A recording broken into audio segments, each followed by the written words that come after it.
Welcome to the Banker Lamp. Please enjoy the video. You start by confirming the monitor and cable can handle the resolution and refresh rate you want. Once done, reboot and press the BIOS key shown on screen. Timing matters, so be ready. Make sure you're using the primary GPU output and a trusted keyboard.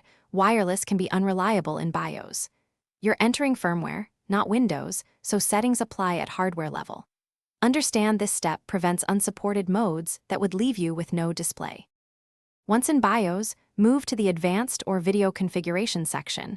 Menus vary by vendor, but the concept is the same.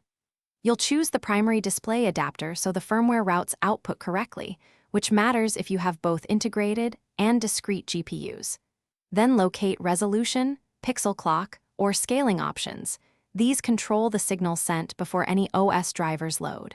Change values incrementally. Big jumps can exceed. When you've set a new value, save and exit. The system will reboot and show post with the new mode if compatible. If the screen stays blank, don't panic.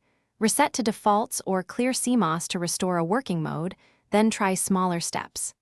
Make sure to update BIOS and GPU firmware if detection problems recur, because firmware fixes EDID and compatibility issues. One key troubleshooting tip: have a second known good monitor or cable to isolate hardware versus firmware faults.